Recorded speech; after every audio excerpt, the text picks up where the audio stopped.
blessings of the forest, and have a very good day. I apologize, I'm coming back after another hiatus. Ended up with a lot of things going on, taking over some new property, getting some new things set up. Here's my ducks. So I wanted to take a moment in the beginning of the video here.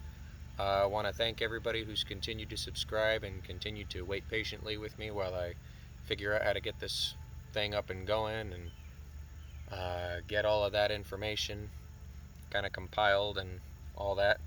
I'm gonna kind of jump right into it. I'll be starting back up on my spirit animal series, as well as talking about a couple of new things.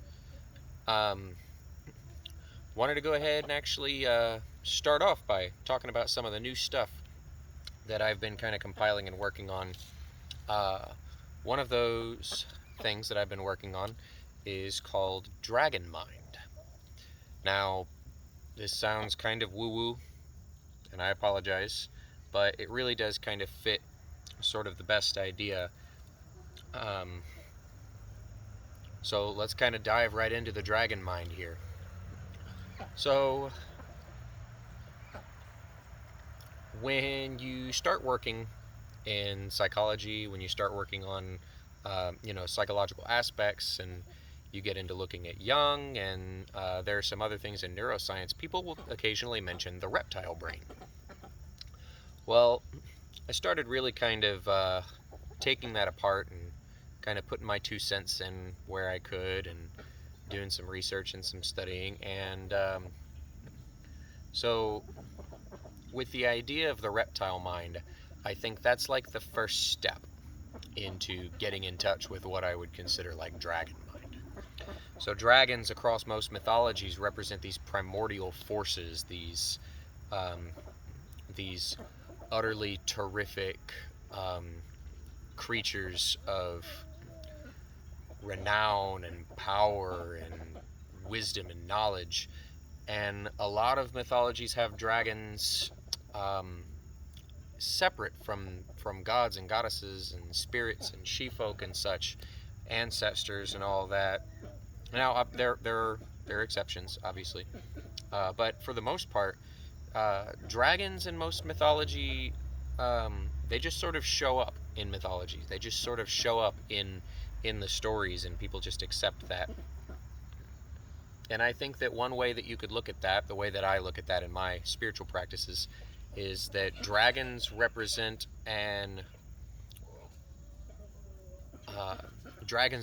this penultimate natural force, which, just like anything else in nature, can be absolutely devastating or can be like utterly life-saving. But we build our lives around these forces of nature, and I think a dragon is just a good way to represent these alien minds of these particular beings that are in charge of them. You know, storm dragons and fire-breathing worms and creatures that dwell in Nostrand and gnaw upon the roots of the tree of life and such. They never say where these dragons come from. And I don't think that that's necessarily super important, but if it's something that interests you guys, I can try and work into a video about that later. I'd have to compile some sources first, so let me know in the comments if that's something that you guys want to hear later on. But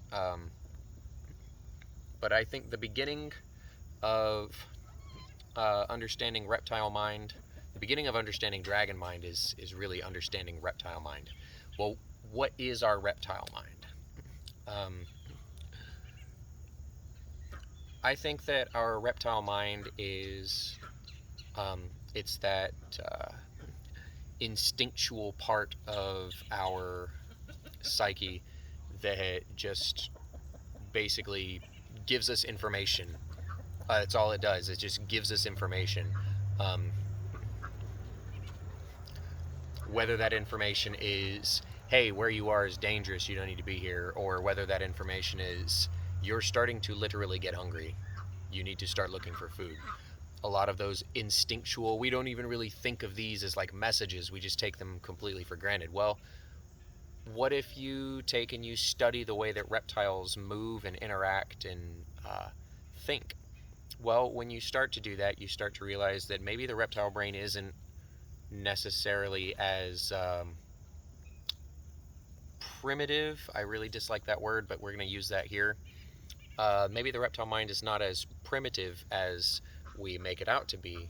Maybe it's just different, and because we're mammals, we think like mammals. We don't think like reptiles, and so we have to kind of train ourselves and teach ourselves what it means to think like a reptile, what it means to listen to those particular thoughts and such. You have a burr, my dude.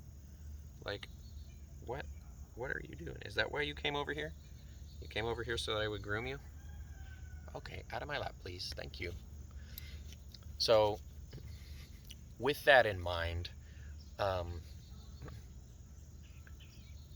the reptile mind represents this instinctual force within ourselves that kind of guides us without ever getting any of the credit for guiding us. And I think that part of the first step in understanding and maybe communicating with your dragon mind, or with perhaps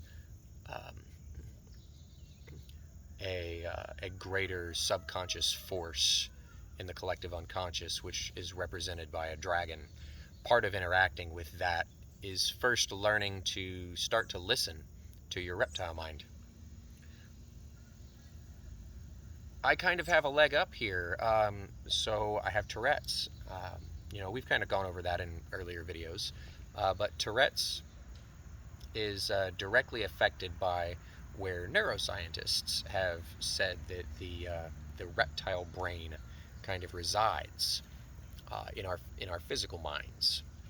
And what Tourette's does is that part of the brain is basically going, hey, something now.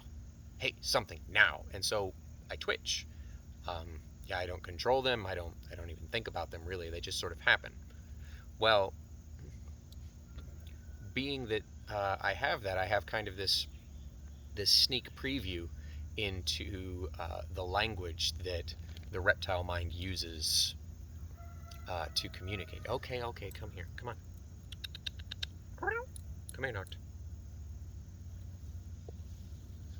Okay, you can get back in my lap now.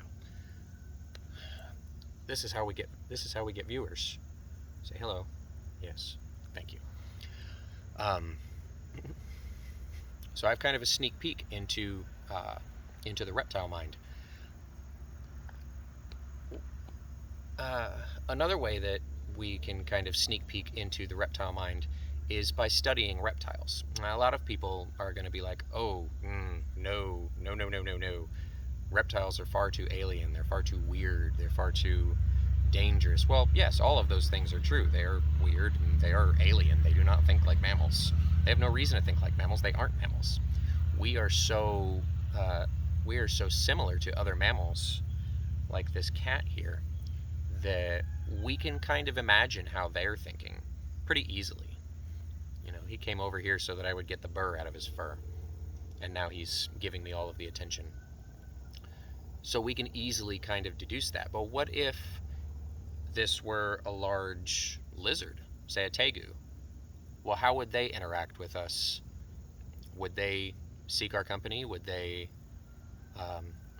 would they just come over and chew on us, or what? So we have to look at those things, and we have to actually start to examine them. And I've owned reptiles in the past, and I'm good friends with many of the black snakes and fox snakes and racers that we've got here on my property. And for the most part, I can go out into the woods, and if they're out there, I can find them and I can just pick them up. They don't bite me, they don't fight with me. I just go out and pick them up. And there's a communication there, and I'm not 100% sure where it's happening or how it's happening, but I'm determined to kind of find this. So let's kind of embark together on this journey about talking about the dragon mind and how to interact and connect with it. Um, leave some comments. Let me know what are the kinds of things you'd like for me to do a little bit of talking about here. I am not a historian. I am just a practicing. I'm just a practicing pagan.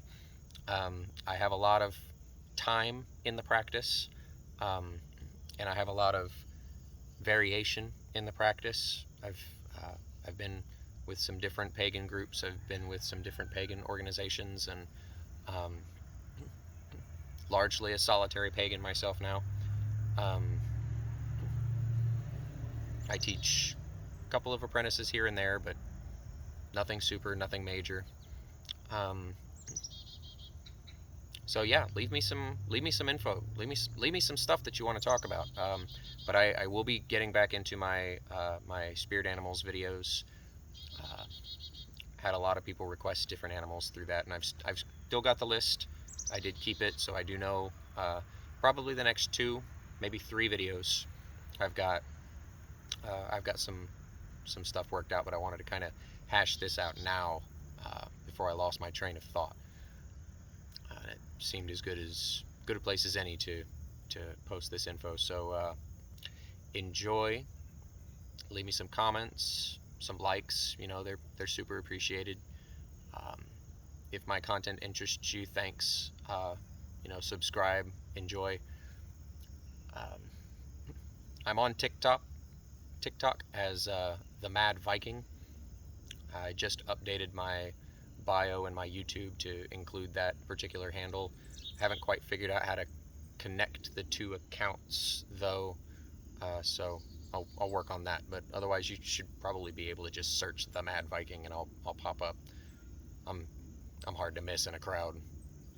But yeah. So all right. Thanks for hanging out with me on the journey. Thanks for hanging out with me out here in the yard on the property. And uh, this is Knocked. Knocked. Say goodbye. Say goodbye. Oh, okay. Never mind. He doesn't want to. Blessings of the forest, and you all have a very good day. I'll see you next time.